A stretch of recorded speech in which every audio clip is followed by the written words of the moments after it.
Bismillahirrahmanirrahim. Assalamualaikum warahmatullahi wabarakatuh. Bismillah, alhamdulillah, la haula wa la quwwata illa billah. Allahumma sholli wa sallim ala sayyidina Muhammadin wa ala alihi wa sahbihi ajmain, amma ba'du. Baik, yang saya hormati guru pengampu, dosen pengampu mata kuliah penelitian tindak kelas, Ibu Nelly Eliza MPD yang saya hormati. Tak lupa teman-teman seperjuangan, mahasiswa dan mahasiswi kelas PAIG semester 7 yang sama saya hormati dan saya cintai. Baik, pada kesempatan kali ini kami dari kelompok 3 mata kuliah penelitian tindak kelas akan memaparkan materi yaitu tentang tujuan, kegunaan, dan prinsip dari penelitian tindak kelas.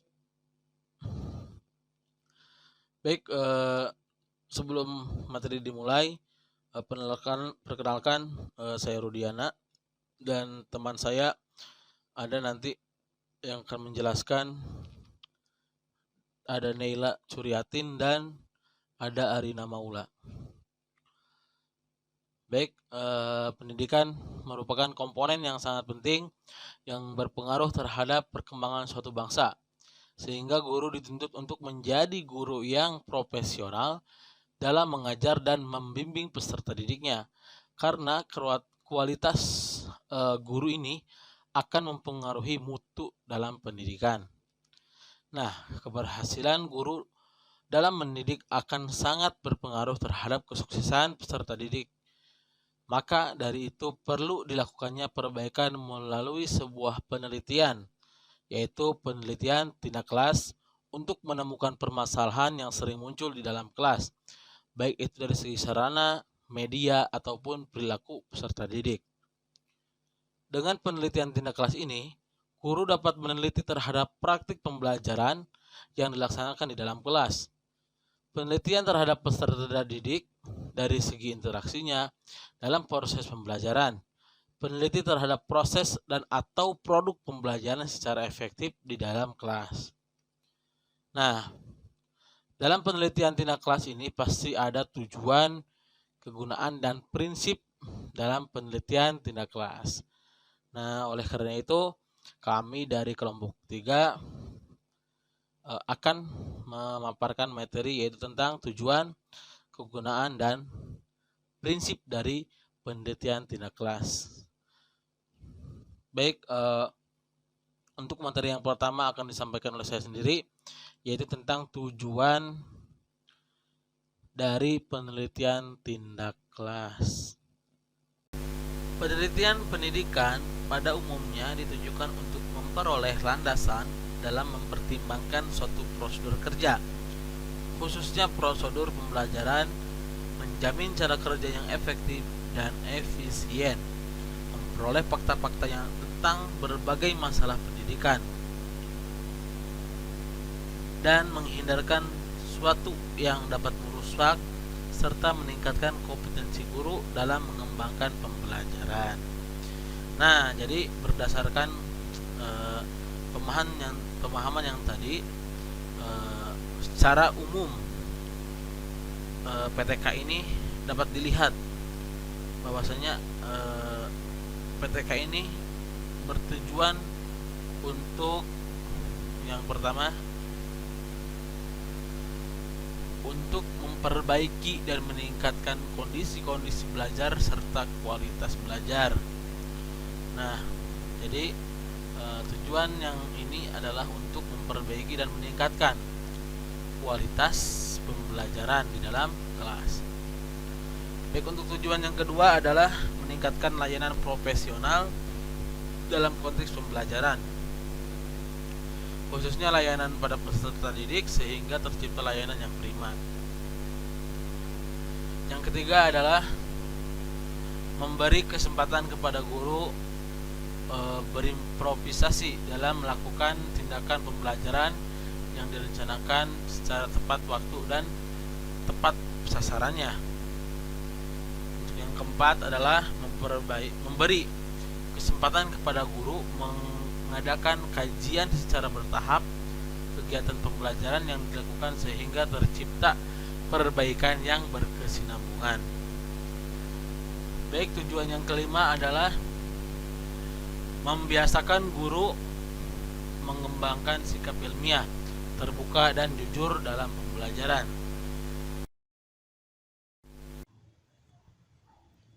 Assalamualaikum warahmatullahi wabarakatuh. Di sini saya Neila Khurriyatin selaku pemateri kedua akan melanjutkan pembahasan yaitu kegunaan penelitian tindakan kelas atau yang disingkat dengan PTK. Baik, langsung saja. Penelitian tindakan kelas atau PTK ini adalah suatu penelitian yang dilakukan secara sistematis, reflektif terhadap berbagai tindakan yang dilakukan oleh guru dalam proses pembelajaran. Yang mana dari pelaksanaan PTK tersebut dampak yang diharapkan atau hasil yang diharapkannya tidak ada lagi permasalahan yang mengganjal dalam suatu kelas. Sebenarnya penelitian tindakan kelas atau PTK ini kegunaannya itu sangat banyak sekali. Kegunaan atau manfaatnya itu sangat banyak sekali. Namun di sini saya mengambil dari 3 orang tokoh yang mana pendapatnya itu sama, bahwasanya apabila guru mau atau mampu dalam melaksanakan PTK akan memperoleh 3 hal. Yang pertama itu adalah inovasi pembelajaran, yang mana inovasi pembelajaran ini tentu perlu disesuaikan dengan tuntutan kelas dan zaman. Yang kedua itu adalah pengembangan kurikulum baik di tingkat sekolah ataupun di lingkungan kelas. Yang ketiga itu adalah peningkatan profesionalitas guru, yang mana yang awalnya kinerjanya baik menjadi semakin lebih baik, yang tadinya sudah menjadi semakin lebih baik menjadi luar biasa baik. Jadi secara umum kegunaan atau manfaat dari penelitian tindakan kelas itu adalah sebagai cara untuk meningkatkan pelaksanaan pembelajaran, yang mana PTK ini menjadi suatu kebutuhan bagi seorang guru dalam meningkatkan profesionalisme guru itu. Jadi dapat disimpulkan bahwasanya kegunaan atau manfaat dari PTK alias penelitian tindakan kelas yaitu adalah untuk untuk memperbaiki sistem pembelajaran. Sistem pembelajaran ini meliputi unsur-unsur manusiawinya, terus materialnya, terus fasilitasnya, dan yang terakhir prosedur dalam mencapai tujuan proses pembelajaran. Mungkin itu yang bisa saya sampaikan, kurang dan lebihnya mohon dimaafkan. Materi selanjutnya akan dilanjutkan oleh rekan saya. Terima kasih. Bismillahirrahmanirrahim. Assalamualaikum warahmatullahi wabarakatuh. Perkenalkan, nama saya Arina Maula. Di sini saya selaku pemateri ketiga yang akan menyampaikan materi tentang prinsip penelitian tindakan kelas. Seorang guru harus mengetahui prinsip PTK yang harus dijadikan jiwa dalam sebuah penelitian tindakan kelas agar manfaat PTK dapat dimaksimalkan oleh seorang guru. Terdapat beberapa prinsip yang harus diketahui oleh seorang guru selaku peneliti dalam sebuah penelitian tindakan kelas, yaitu sebagai berikut. Prinsip yang pertama yaitu PTK tidak boleh mengganggu waktu kegiatan belajar mengajar atau tidak boleh mengganggu waktu tugas belajar. Tindakan dan pengamatan dalam proses penelitian yang dilakukan tidak boleh mengganggu atau menghambat kegiatan yang utama. Misalnya, bagi guru tidak boleh sampai mengorbankan waktu kegiatan pembelajarannya.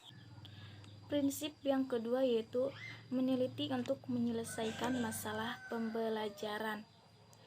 Masalah penelitian yang dikaji merupakan masalah yang cukup merisaukan seorang guru dan berpijak dari tanggung jawab profesional guru di kelas.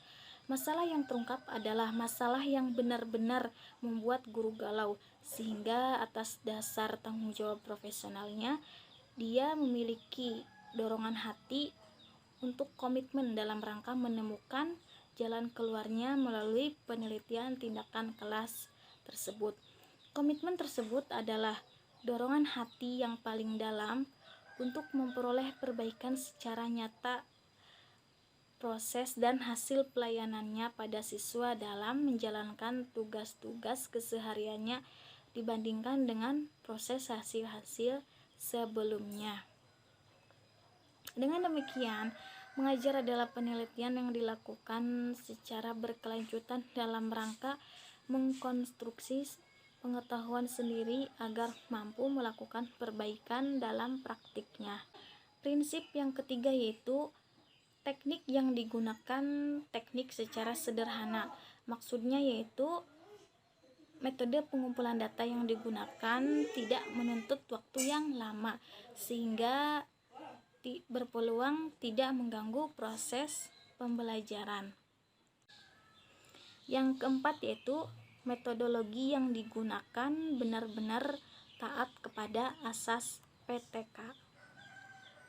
Yang terakhir yaitu kegiatan PTK pada dasarnya merupakan kegiatan yang menggunakan siklus berkelanjutan karena tuntutan terhadap peningkatan dan pengembangan proses pembelajaran akan menjadi tantangan sepanjang waktu. Adapun prinsip-prinsip lainnya menurut Hopkins ada 6. Yang pertama yaitu PTK diusahakan agar tidak mengganggu tugas pokok pembelajaran. Yang kedua, metode pengumpulan data yang digunakan tidak menyita waktu berlebihan agar tidak mengganggu proses pembelajaran. Yang ketiga, metode yang digunakan harus cukup reliabel. Yang keempat, masalah penelitian tindakan kelas seharusnya merupakan masalah operasional pembelajaran yang cukup merisaukan, sehingga perlu diatasi oleh guru sebagai bagian dari tanggung jawab profesionalnya. Yang kelima, selama pelaksanaan PTK, guru harus selalu konsisten peduli terhadap prosedur etika penelitian. Dan yang terakhir, sejauh mungkin harus digunakan perspektif misi sekolah. Dalam hal ini, permasalahan tidak dilihat terbatas dalam konteks kelas atau mata pelajaran tertentu. Perspektif yang lebih luas itu akan lebih terasa urgensinya jika dalam PTK terlibat lebih dari seorang pelaku penelitian yang bergabung dalam suatu kegiatan kolaboratif. Sekian materi yang dapat saya sampaikan, kurang lebihnya saya mohon maaf. Wabillahi taufiq wal hidayah. Wassalamualaikum warahmatullahi wabarakatuh.